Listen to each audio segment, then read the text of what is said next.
अस्सलाम वालेकुम friends, welcome back to Top Smarties. Drama serial Mohafiz. behzad को अपनी बेटी बेहद अजीज़ है। औलाद तो सबको अजीज़ होती है, मगर जब एक एक हो तो वही आंखों का तारा बन जाती है।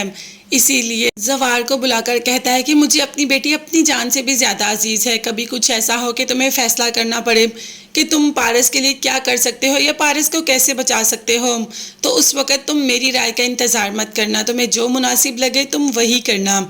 लेकिन जवार ने कहा कि मैम की फ़िक्र तुम छोड़ दो, बस तुम्हें जो मुनासिब लगे, जो तुम उस वक़्त अपने घर के लिए करते वही तुम पारस के लिए करना।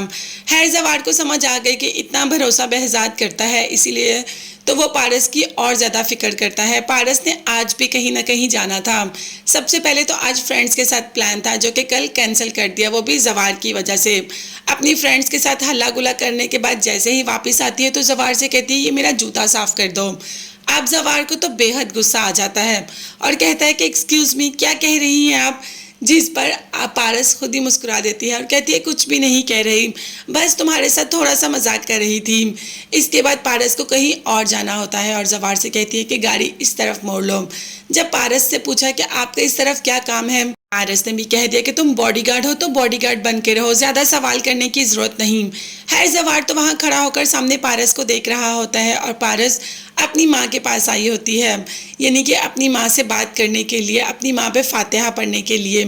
और उसी दफ़ा वहाब भी आ जाता है। वहाब को पता होता है कि पारस कहाँ है और कहाँ नहीं।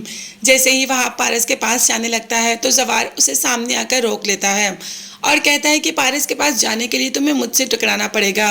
वहाब ने कहा कि तुम बहुत गलत कर रहे हो, मुझसे पंगा ले रहे हो। जिस पर जवार का कहना था कि मैं सिर्फ अपनी ड्यूटी निभा रहा हूँ और उस ड्यूटी के निभाने के लिए मुझे कुछ भी करना पड़े मैं करूँगा। खैर उसने वहाँ से पारस को लिया और घर जाने के लिए रवाना हो गया। अब पारस जानती है कि वहाब उसका पीछा करते करते वहाँ भी आ गया। अब वो इस वहाब से अपनी जान कैसे छुड़वाए। खैर वो उन सबको इग्नोर करती है और घर चली जाती है। घर जाकर वो तो बाप से कुछ भी नहीं कहती, मगर वो जानती है कि जवार उसके बाप को एक एक पल की खबर देगा।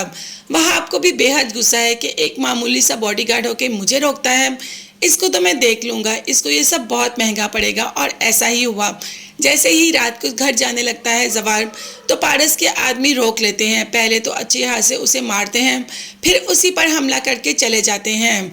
अब जवार की हालत बहुत तफ्तीशनाक है क्योंकि उसे काफ़ी चोट लगी है। जल्दी से हॉस्पिटल जाता है और ये खबर तो हर जगह पर फैल जाती है। मतलब behzad के आदमियों को तो फ़ौरन पता चल जाता है कि वहाब ने जवार के साथ क्या किया। भाई इस वक्त तो गांव से रेशम भी आ जाती है, आखिर उसका मंगेतर है तो अपने मंगेतर के लिए तो उसको आना ही आना था। अब रेशम और घर वाले सारे इतने परेशान हैं जवार की वजह से कि बाप यहाँ पर पारस से कहता है कि तुम जानती हो रात को जवार के साथ क्या हुआ, तुम्हें जाना चाहिए हॉस्पिटल। अब पारस भी घबरा जाती है कि वहाँ बहुत बुरा इंसान है। अब डैड आप बेफिक्र है, मैं जाऊँगी। और वाकई ही पारस हॉस्पिटल आ जाती है। पारस का टैका देखकर तो रेशम और जवार की बहन दोनों देखते ही रहते हैं कि क्या कमाल की लड़की है और मिलने किससे आई है, जवार से।